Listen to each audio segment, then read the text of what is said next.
ನಮಸ್ತೆ ಸ್ನೇಹಿತರೆ, ಇವತ್ತು ನಾವು ದ್ವಿತೀಯ BA ಇತಿಹಾಸ ಬ್ಲಾಕ್ 1ರಲ್ಲಿರುವಂತಹ ಮುಖ್ಯವಾದ ಪ್ರಶ್ನೆಗಳ ಅಭ್ಯಾಸವನ್ನು ಮುಗಿಸಿದ್ದೇವೆ. ಮತ್ತೊಮ್ಮೆ ಆ ಒಂದು ಅಭ್ಯಾಸವನ್ನು ನೆನಪಿಸಿಕೊಳ್ಳುವ. ಯಾವುದೆಲ್ಲ ಓದಿದ್ದೇವೆ, ಯಾವುದೆಲ್ಲ ಓದ್ಕೊಳ್ಬೇಕಾಗಿರುವಂಥದ್ದು ಬ್ಲಾಕ್ 1ರಲ್ಲಿರುವಂಥ ಸಂಪೂರ್ಣ ಮುಖ್ಯವಾಗಿರುವಂಥ ಪ್ರಶ್ನೆಗಳು.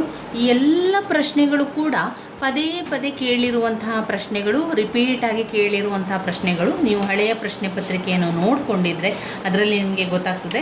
ಕೆಲವೊಂದು ಪ್ರಶ್ನೆಗಳನ್ನು ಪದೇ ಪದೇ ಕೊಡ್ತಾನೆ ಇರ್ತಾರೆ. ಅಂಕಗಳ ಬದಲಾವಣೆಗಳಿರ್ತದೆ. ಕೆಲವೊಮ್ಮೆ 10 ಅಂಕದ ಪ್ರಶ್ನೆಗಳನ್ನು 5 ಅಂಕಕ್ಕೂ ಕೂಡ ಕೇಳ್ತಾರೆ. 5 ಅಂಕದ ಪ್ರಶ್ನೆಗಳನ್ನು 15 ಅಂಕಕ್ಕೂ ಕೂಡ ಕೇಳ್ತಾರೆ. ಅದರಿಂದ ನಾವು ತುಂಬಾ ಮುಖ್ಯವಾಗಿರುವಂಥ ಪ್ರಶ್ನೆಗಳನ್ನು ಓದ್ಕೊಳ್ತಾ ಹೋಗಿ. ಹುಮಾಯೂನ್ ನಾಮವನ್ನು ಓದ್ಕೊಳ್ಳಿ 5 ಅಂಕಕ್ಕೆ. ಗುಲ್ಬದನ್ ಬೇಗಂ ಬರೆದಿರುವಂತಹ ಒಂದು ಪುಸ್ತಕ, ಗ್ರಂಥ ಅಂತ ಹೇಳ್ಬೋದು, ಕೃತಿ. ಅದನ್ನು ಗುಲ್ಬದನ್ ಬೇಗಂ ಹುಮಾಯೂನ್ನ ಸಹೋದರಿಯಾಗಿದ್ಲು. ಅವನ ಬಗ್ಗೆ ಎಲ್ಲ ಬರೆಯುವಂಥದ್ದು. ಅವನು ಯಾವ ರೀತಿ ಕಷ್ಟಪಟ್ಟ, ಅವನು ಯಾವ ರೀತಿ ಸೋಲನ್ನು ಅನುಭವಿಸಿದ, ಯಾವ ಯುದ್ಧಗಳನ್ನು ಮಾಡಿದ, ಯಾವ ರೀತಿ ಅವನಿಗೆ ತನ್ನ ಸಹೋದರರೇ ಮೋಸ ಮಾಡಿದ್ರು, ಅವನ ಜೀವನದಲ್ಲಿ ಆದಂತಹ ಒಂದು ಸಮಸ್ಯೆಗಳೇನು, ಹುಮಾಯೂನ್ ನಡೆದ ಯುದ್ಧಗಳೇನು, ಅವನ ಸಹೋದರರು ಅವನೊಂದಿಗಿದ್ದಂಥ ಸಂಬಂಧ, ಅವನಿಗೆ ಮಾಡಿದಂಥ ಮೋಸ ಎಲ್ಲವನ್ನು ಕೂಡ ಅವಳ ಸಹೋದರಿ ಗುಲ್ಬದನ್ ಬೇಗಂ ಬರೀತಾಳೆ. ಅದನ್ನು ಬರೀಲಿಕ್ಕೆ ಹೇಳಿದ್ದು ಅಕ್ಬರ್, ರಾಜನಾದಂಥ ಅಕ್ಬರ್ ಹೇಳ್ತಾನೆ ಅವನ ಬಗ್ಗೆ ನಿನಗೆ ಏನೆಲ್ಲ ಗೊತ್ತಿದೆ ಅದನ್ನು ನೀನು ಬರಿಬೇಕು ಅಂತ ಹೇಳಿದ ಕಾರಣ ಅವಳು ಎಲ್ಲವನ್ನು ಕೂಡ ಬರೀತಾಳೆ. ಆ ಒಂದು ಕಾರಣದಿಂದಾಗಿ ನಮಗೆ ಸಂಪೂರ್ಣವಾಗಿ ಹುಮಾಯೂನ್ನ ಬಗ್ಗೆ ತಿಳ್ಕೊಳ್ಳಿಕ್ಕೆ ಸಾಧ್ಯ ಆಯಿತು. ಅದಾದ ನಂತರ ನೀವು ಇದರಲ್ಲಿ ಓದ್ಕೊಳ್ಬೇಕಾಗಿರುವಂಥದ್ದು ಪಾಣಿಪತ್ ಯುದ್ಧ. ಮೊದಲನೆಯ ಪಾಣಿಪತ್ ಯುದ್ಧ ಕ್ರಿಸ್ತಶಕ 1526ರಲ್ಲಿ ನಡೆದಿರುವಂಥ ಯುದ್ಧದ ಬಗ್ಗೆ, ಹಾಗೆಯೇ ಆ ಯುದ್ಧದ ಕಾರ್ಯಾಚರಣೆಯ ಬಗ್ಗೆ ಓದ್ಕೊಳ್ಬೇಕು. ಯುದ್ಧದಲ್ಲಿ ಪರಿಣಾಮ ಏನಾಯಿತು ಎನ್ನುವಂಥದ್ದು. ಈ ಒಂದು ಮೊದಲನೆಯ ಪಾಣಿಪತ್ ಯುದ್ಧ ಭಾರತದ ಇತಿಹಾಸದಲ್ಲಿ ಹೆಚ್ಚಿನ ಒಂದು ಪ್ರಾಮುಖ್ಯತೆಯನ್ನು ಪಡೆದುಕೊಂಡಂತಹ ಯುದ್ಧ ಆಗಿದೆ. ಇಲ್ಲಿ ಟರ್ಕೋ ಮತ್ತು ಅಫ್ಘನ್ ದೊರೆಗಳ ಆಳ್ವಿಕೆಗೆ ಒಂದು ದೊಡ್ಡ ಪೆಟ್ಟು ನೀಡಿದ್ದಲ್ಲದೆ ಲೂದಿ ವಂಶದ ಅಂತ್ಯ ಕೂಡ ಅಲ್ಲಿ ಆಗ್ತದೆ. ಮೊಘಲ್ ಸಾಮ್ರಾಜ್ಯ ಸ್ಥಾಪನೆಯಾಗುವಂಥದ್ದು ಈ ಒಂದು ಹಂತದಲ್ಲಿಯೇ ಮೊಘಲ್ ಸಾಮ್ರಾಜ್ಯ ಸ್ಥಾಪನೆ ಆಗುವಂಥದ್ದು ಮೊದಲ ಪಾಣಿಪತ್ ಯುದ್ಧದಿಂದಾಗಿ. ಈ ಮನೆತನದಲ್ಲಿ ಆಳ್ವಿಕೆ ನಡೆಸಿದ ಚಕ್ರವರ್ತಿಗಳು ಉದಾರ ಗುಣಗಳಾದ ಸಹಕಾರ, ಸಹಬಾಳ್ವೆಗಳನ್ನು ಪರಿಚಯಿಸುವುದರ ಮೂಲಕ ಭಾರತೀಯ ಸಮಾಜದ ಮೇಲೆ ಒಂದು ಹೊಸ ಸಾಂಸ್ಕೃತಿಕ ಛಾಪನ್ನು ಮೂಡಿಸಲು ಯಶಸ್ವಿಯಾಗ್ತಾರೆ. ಇದರ ಸಂಪೂರ್ಣ ವಿವರಣೆಯನ್ನು ನಾನು ಕಳೆದ ವಿಡಿಯೋದಲ್ಲಿ ನಿಮಗೆ ಕೊಟ್ಟಿದ್ದೇನೆ. ಅದೆಲ್ಲ ಕೂಡ ಪ್ಲೇ ಲಿಸ್ಟಲ್ಲಿದೆ. ಮೊದಲನೆಯ ಪಾಣಿಪತ್ ಯುದ್ಧ ಕ್ರಿಸ್ತಶಕ 1526, ಇದನ್ನು ಓದ್ಕೊಳ್ಳಿ. ಪುಟ ಸಂಖ್ಯೆ 18-19ರಲ್ಲಿದೆ ನೋಡಿ ಪುಸ್ತಕದಲ್ಲಿ. ಯುದ್ಧದ ಕಾರ್ಯಾಚರಣೆ ಬಗ್ಗೆ ಓದ್ಕೊಳ್ಳಿ ಮತ್ತು ಅದರ ಪರಿಣಾಮಗಳ ಬಗ್ಗೆ ಕೂಡ ಓದ್ಕೊಳ್ಬೇಕು. ಅದಾದ ನಂತರ ನಾವು ಹುಮಾಯೂನ್ನ ಬಗ್ಗೆ ಓದ್ಕೊಳ್ಳುವಂಥದ್ದು. ಹುಮಾಯೂನ್ನ ಬಗ್ಗೆ ತಿಳ್ಕೊಳ್ಳಿ. 21ನೇ ಪೇಜ್ ನಂಬರ್ನಲ್ಲಿದೆ. ಹುಮಾಯೂನ್ನ ಅವನ ಒಂದು ಆಡಳಿತ, ಅವನ ಒಂದು ಪ್ರಾರಂಭಿಕ ಜೀವನ ಯಾವ ರೀತಿ ಇತ್ತು, ಅವನು ಅನುಭವಿಸಿದಂತಹ ನೋವುಗಳು, ಸಂಕಷ್ಟಗಳು ಎಲ್ಲ ಕೂಡ ಅದರಲ್ಲಿದೆ. ನಾವು ಅದನ್ನು ಓದ್ಕೊಳ್ತಾ ಹೋದರೆ ಆಯಿತು. ನಂತರದಲ್ಲಿ ಘಟಕ 3 ಸೂರ್ ಮನೆತನದ ಬಗ್ಗೆ ಓದ್ಕೊಳ್ಬೇಕು. ಸೂರ್ ಮನೆತನದಲ್ಲಿ ಶೇರ್ಷಾನ ಸುಧಾರಣೆಗಳು ವೆರಿ ವೆರಿ ಇಂಪಾರ್ಟೆಂಟ್ ಆಗಿರುವಂತಹ ಪ್ರಶ್ನೆ. 15 ಅಂಕಕ್ಕೆ ಹಲವು ಸಲ ಕೇಳಿರುವಂತಹ ಪ್ರಶ್ನೆ. 10 ಅಂಕಕ್ಕೂ ಕೂಡ ಕೇಳ್ತಾರೆ. ಅದರಲ್ಲಿ ಅಡಕವಾಗಿರುವಂತಹ ಮತ್ತೊಂದು ಪ್ರಶ್ನೆ ಅಂತ ಹೇಳಿದರೆ ಶೇರ್ಷಾನ ಭೂಕಂದಾಯದ ಸುಧಾರಣೆಯನ್ನು ಪ್ರತ್ಯೇಕವಾಗಿ 10 ಅಂಕಕ್ಕೂ ಕೂಡ ಕೇಳುವಂತಹ ಪ್ರಶ್ನೆಯಾಗಿದೆ.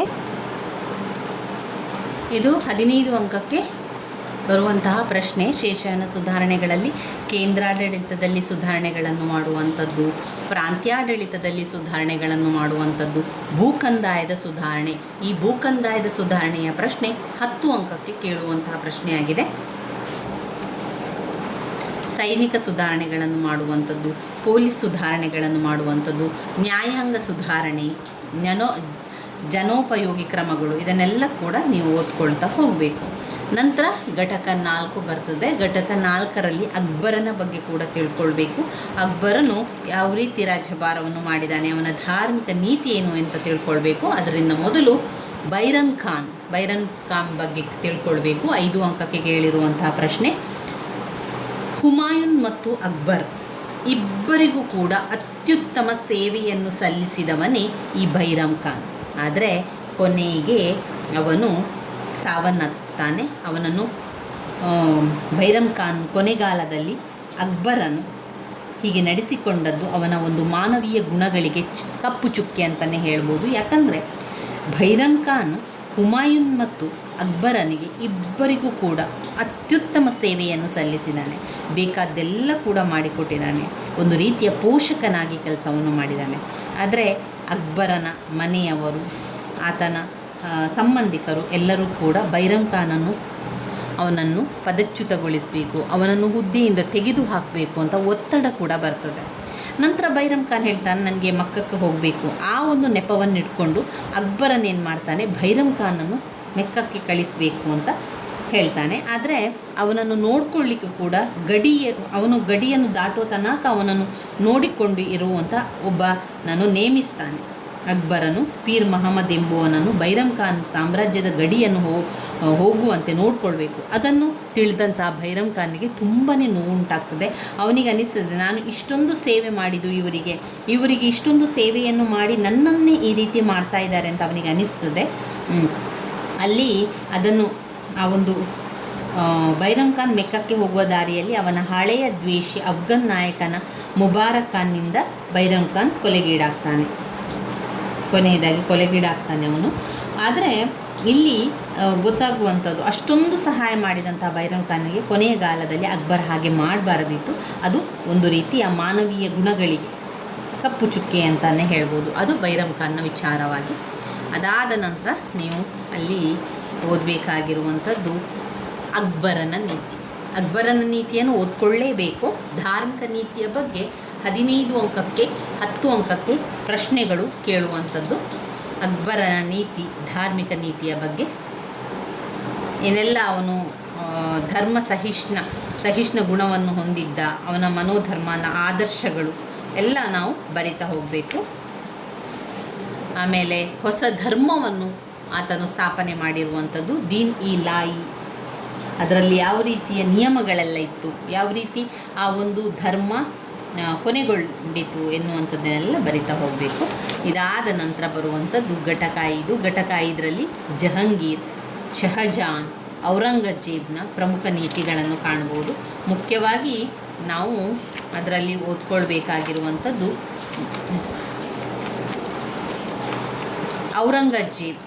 ಔರಂಗಜೇಬ್ನ ಧಾರ್ಮಿಕ ನೀತಿಯನ್ನು 10 ಅಂಕಕ್ಕೆ ಕೇಳಿರುವಂತಹ ಪ್ರಶ್ನೆ.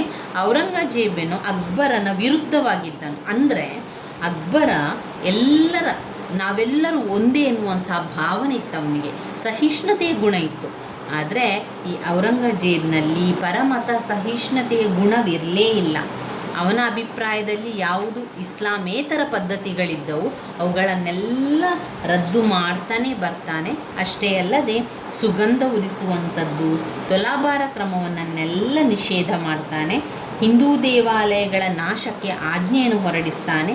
ಅಷ್ಟೇ ಅಲ್ಲದೆ ನಾಶಗೊಂಡ ದೇವಾಲಯದ ಜಾಗದಲ್ಲಿ ಮಸೀದಿಗಳು ತಲೆ ಎತ್ತುವಂತೆ ಮಾಡ್ತಾನೆ. ಇದೆಲ್ಲ ಕೂಡ ಔರಂಗಜೇಬನ ಧಾರ್ಮಿಕ ನೀತಿಯಲ್ಲಿ ನೀವು ಬರಿತಾ ಹೋಗಬೇಕು. ಇದಾದ ನಂತರ ಘಟಕ 6 ಮೊಘಲ್ ಸಾಮ್ರಾಜ್ಯದ ಅವನತಿ ಮತ್ತು ಪತನ ಆಗಿದೆ. ಇಲ್ಲಿ ಬ್ಲಾಕ್ 1ರಲ್ಲಿ ನಮಗೆ ಘಟಕ 6ರ ತನಕ ಬ್ಲಾಕ್ 1 ಇದೆ. ಅಷ್ಟನ್ನು ನೀವು ಓದ್ಕೊಳ್ಳಿ, ತಯಾರಿಯನ್ನು ಮಾಡಿಕೊಳ್ಳಿ. ಯಾರೆಲ್ಲ ಓದ್ಕೊಳ್ಳಿಕ್ಕೆ ಆರಂಭ ಮಾಡಲಿಲ್ವೋ ಇವತ್ತಿನಿಂದ ಆದರೂ ಕೂಡ ನಿಮ್ಮ ಅಭ್ಯಾಸವನ್ನು ಆರಂಭಿಸಿ. ಬ್ಲಾಕ್ 1ರಲ್ಲಿ ಇವಿಷ್ಟನ್ನು ಓದಿ ಮುಗಿಸಿ ನಂತರದ ದಿನಗಳಲ್ಲಿ ನಾವು ಬ್ಲಾಕ್ 2ರಲ್ಲಿ ಬರುವಂಥ ಪ್ರಶ್ನೆಗಳನ್ನು ಕೂಡ ನೋಡ್ಕೊಳ್ತಾ ಹೋಗುವ. ಮೊಘಲ್ ಸಾಮ್ರಾಜ್ಯದ ಅವನತಿಗೆ ಪತನಕ್ಕೆ ಕಾರಣಗಳನ್ನು ತುಂಬ ಇಂಪಾರ್ಟೆಂಟ್ ಆಗಿರುವಂತಹ ಒಂದು ಕಾರಣಗಳು. ಒಟ್ಟು 11 ಪಾಯಿಂಟ್ಸ್ಗಳಿದೆ. ಇಲ್ಲೇ ಇದೆ ನೋಡಿ ಪಾಯಿಂಟ್ಸ್ಗಳು.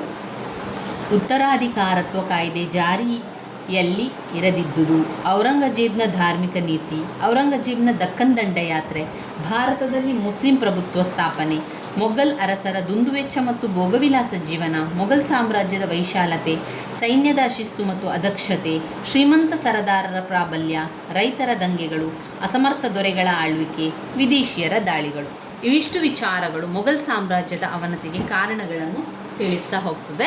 ಇವಿಷ್ಟನ್ನು ಓದ್ಕೊಳ್ಬೇಕು. ವೆರಿ ವೆರಿ ಇಂಪಾರ್ಟೆಂಟ್ ಆಗಿರುವಂಥ ಪ್ರಶ್ನೆ. ಮೊಘಲ್ ಸಾಮ್ರಾಜ್ಯದ ಅವನತಿಗೆ ಕಾರಣಗಳು 15 ಅಂಕಕ್ಕೆ ಹಲವು ಬಾರಿ ಕೇಳುವಂತಹ ಪ್ರಶ್ನೆ, ತುಂಬಾ ಮುಖ್ಯವಾಗಿರುವಂಥ ಪ್ರಶ್ನೆಯಾಗಿದೆ. ಇದು ಘಟಕ 6ರಲ್ಲಿ ಬರುವಂತಹ ಪ್ರಶ್ನೆ. ಇನ್ನು ಉಳಿದಿರುವಂಥದ್ದು ಬ್ಲಾಕ್ 2ರಿಂದ ಬರುವಂಥದ್ದು. ನಾವು ಮುಂದಿನ ವಿಡಿಯೋದಲ್ಲಿ ಬ್ಲಾಕ್ 2ರಲ್ಲಿ ಯಾವುದನ್ನು ಓದ್ಕೊಳ್ಬೇಕು, ಯಾವುದು ಮುಖ್ಯವಾದಂಥ ಪ್ರಶ್ನೆಗಳು ಎಲ್ಲವನ್ನು ಕೂಡ ನಿಮಗೆ ನಾನು ತಿಳಿಸ್ತಾ ಹೋಗ್ತೇನೆ. ಇವಿಷ್ಟು ಬ್ಲಾಕ್ 1ರಲ್ಲಿ ನೀವು ಓದಲೇಬೇಕಾಗಿರುವಂಥ ಪ್ರಶ್ನೆ, ವೆರಿ ಇಂಪಾರ್ಟೆಂಟ್ ಆಗಿರುವಂಥದ್ದು. ಇವಿಷ್ಟರಲ್ಲಿ ಯಾವುದಾದ್ರೂ 2 ಪ್ರಶ್ನೆಗಳು 3 ಪ್ರಶ್ನೆಗಳು ಬಂದೇ ಬರುವಂತಹ ಪ್ರಶ್ನೆಗಳಾಗಿದೆ. ಇನ್ನು ಇಲ್ಲಿ ನಾವು ಓದಿರುವಂಥ ಪ್ರಶ್ನೆಗಳೆಲ್ಲವೂ ಕೂಡ ಹಳೆಯ ಪ್ರಶ್ನೆ ಪತ್ರಿಕೆಯಲ್ಲಿ 2-3 ಬಾರಿ ಕೊಟ್ಟಿರುವಂಥ ಪ್ರಶ್ನೆಗಳು. ಆದ್ದರಿಂದ ಇವಿಷ್ಟು ಪ್ರಶ್ನೆಗಳನ್ನು ಓದ್ಕೊಳ್ಳಿ, ಅದನ್ನೆಲ್ಲ ತಯಾರಿಯನ್ನು ಮಾಡಿಕೊಳ್ಳಿ. ನಂತರ ಬ್ಲಾಕ್ 2ಕ್ಕೆ ಹೋಗುವ. ಬ್ಲಾಕ್ 2ರಲ್ಲಿ ಯಾವುದನ್ನು ಓದ್ಕೊಳ್ಬೇಕು, ಯಾವ ಪ್ರಶ್ನೆಗಳು ಮುಖ್ಯವಾಗಿರುವಂಥ ಪ್ರಶ್ನೆಗಳು, ಹಾಗೆ ಅದರ ವಿವರಣೆಗಳನ್ನು ಎಲ್ಲವನ್ನು ಕೂಡ ನಾವು ಮುಂದಿನ ವಿಡಿಯೋದಲ್ಲಿ ತಿಳ್ಕೊಳ್ಳುವ ಸ್ನೇಹಿತರೆ. ಭಯ ಪಡಬೇಡಿ, ಚಿಂತೆ ಮಾಡಬೇಡಿ, ಆರಾಮದಲ್ಲಿ ಓದ್ಕೊಳ್ಳಿ. ಪಾಯಿಂಟ್ಸ್ಗಳನ್ನು ಸರಿಯಾಗಿ ಕಲ್ತುಕೊಳ್ಳಿ. ಪಾಯಿಂಟ್ಸ್ಗಳನ್ನು ಬಾಯ್ಪಾಠ ಮಾಡಿ ಆದರೂ ಕಲ್ತುಕೊಳ್ಳಿ. ಒಟ್ಟಾರೆಯಾಗಿ ನಿಮಗೆ ಪಾಯಿಂಟ್ಸ್ಗಳು ಸರಿಯಾಗಿ ಬಂದರೆ ನಮಗೆ ಬರೀಲಿಕ್ಕೆ ಆಗ್ತದೆ. ಅದರಿಂದ ಆ ರೀತಿಯಾಗಿ ಮಾಡಿಕೊಳ್ಳಿ. ಪಾಯಿಂಟ್ಸ್ಗಳು ಇಲ್ಲದಂತಹ ಉತ್ತರಗಳಿಗೆ ಒಮ್ಮೆ ನೋಡ್ಕೊಂಡು ಹೋಗಿ, ಅದರೊಳಗೆ ಏನಿದೆ ವಿಚಾರ ಅಂತ ಗೊತ್ತಾದರೆ ನಮಗೆ ಹಾಗೆ ಬರೀಲಿಕ್ಕೆ ಆಗ್ತದೆ. ಒಮ್ಮೆ ನೀವು ಸರಿಯಾಗಿ ಯೋಚನೆ ಮಾಡಿಕೊಂಡು ಓದ್ಕೊಂಡ್ರೆ ಬೇಗನೆ ನೆನಪಲ್ಲಿ ಉಳಿತದೆ, ಕೂಡ ಬೇಗನೆ ಬರ್ತದೆ, ಹಾಗೆ ನೆನಪಲ್ಲಿ ಕೂಡ ಉಳಿತದೆ. ಮುಂದಿನ ವಿಡಿಯೋದಲ್ಲಿ ಬ್ಲಾಕ್ 2ರಲ್ಲಿ ಯಾವ ರೀತಿ ಓದೋದು ಅಂತ ನಾವು ತಿಳ್ಕೊಳ್ತಾ ಹೋಗುವ ಸ್ನೇಹಿತರೆ. ನನ್ನ ವೀಡಿಯೋಸ್ ಎಲ್ಲ ನಿಮಗೆ ಇಷ್ಟ ಆಗಿದ್ದರೆ ಲೈಕ್ ಕೊಡಿ, ಶೇರ್ ಮಾಡಿ, ಸಬ್ಸ್ಕ್ರೈಬ್ ಮಾಡಲಿಕ್ಕೆ ಮರಿಬೇಡಿ. ಧನ್ಯವಾದಗಳು.